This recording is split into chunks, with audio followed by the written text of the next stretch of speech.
Hi there, my name is Natalie and I'm the Associate Product Marketing Manager at CloudApp.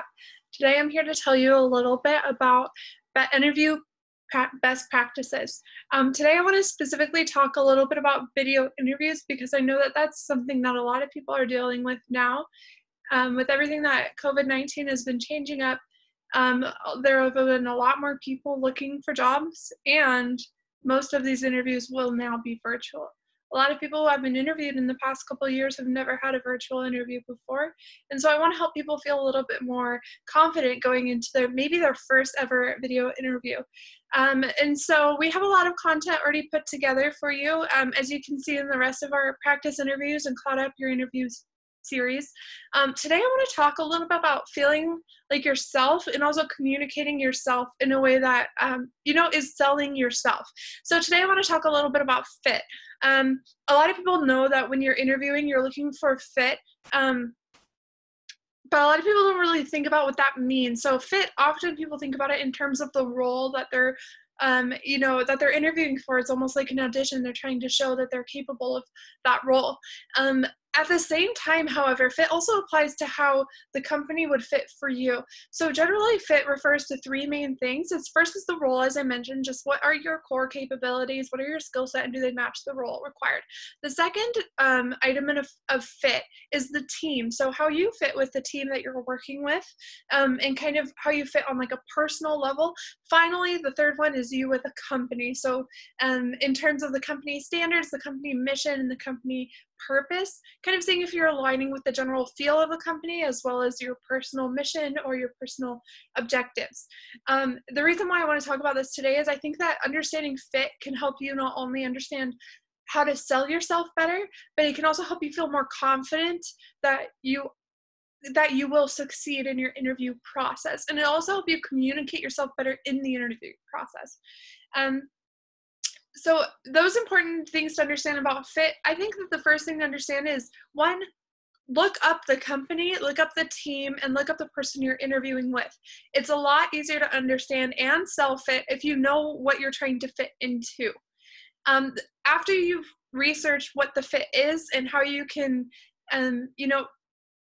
whether or not you're a good match, the second thing that you can do is learn how to sell your fit.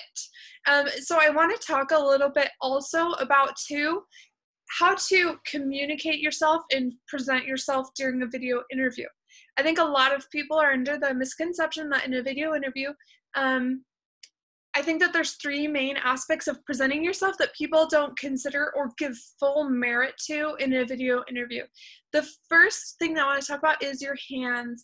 A lot of people think nobody can see my hands during the interview, so I don't need to communicate with myself with my hands.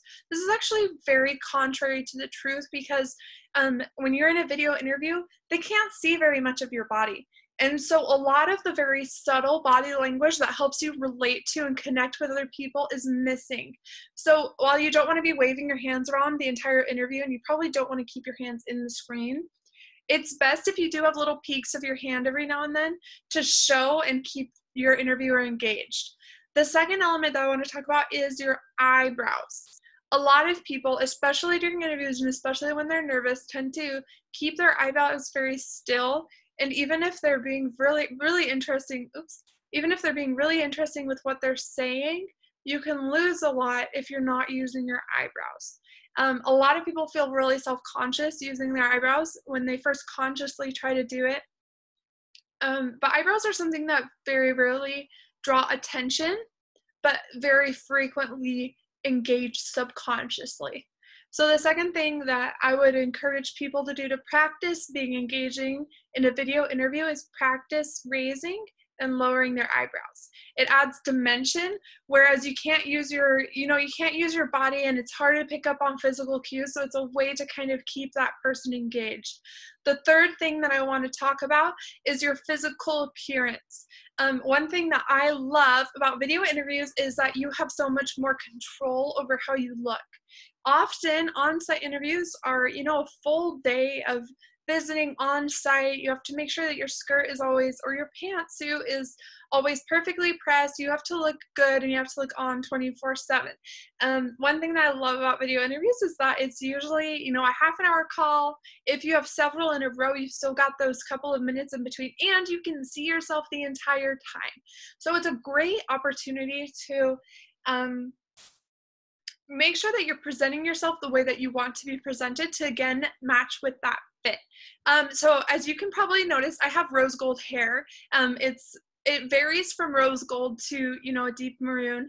And I've interviewed with a lot of different types of companies, from Google and CloudApp to consulting firms. And so one thing I love about video interviews is that I can present myself in a different way. For instance, when I interview with consulting firms, I pull my hair back. Nobody knows that it's pink. And so while I'm not saying that you need to hide yourself or present yourself in a way that's dishonest to yourself, it is an opportunity for you to be sure to present yourself in a way that matches who you are and who you're willing to be for a certain company. For instance, if I did end up with a consulting firm, I would be happy to go back to blonde or brown. But while I'm at Google or another tech company that doesn't care as much, I like keeping the hair pink. Another thing along those lines is that a lot of people think, well, it's a video interview, I'll just wear something that looks nice right here and not worry about the bottom. This is totally fine, except for one condition, which is sometimes something crazy might happen in your video interview and you might need to stand up. Whether it's going to get a resource that you forgot to grab, which you should really remember to grab beforehand. But I'm just saying, like, there's a chance that you might forget something or something might happen. You might need to stand up. I would recommend just having the full get up on, just in case. But you don't need to wear like your nicest pantsuit. For instance, you could wear a normal pair of slacks, because even if they did catch a glimpse of your pants, they probably won't catch enough of a glimpse to actually judge you on it. So those are the three main things in terms of your appearance, of being physically engaging during your interview. I want you to pay attention to your eyebrows, your hands, and your appearance. And then also along those lines, I want you to keep in mind fit. If you've researched the team and you've researched the company and you've researched yourself, you can go into that interview knowing how you want to present yourself. And then using those 3 tips, you can actually use those tools to present yourself. I hope that this has been useful to you. If you have any questions, please reach out to our team. If you have anything to add, we'd love to hear from you.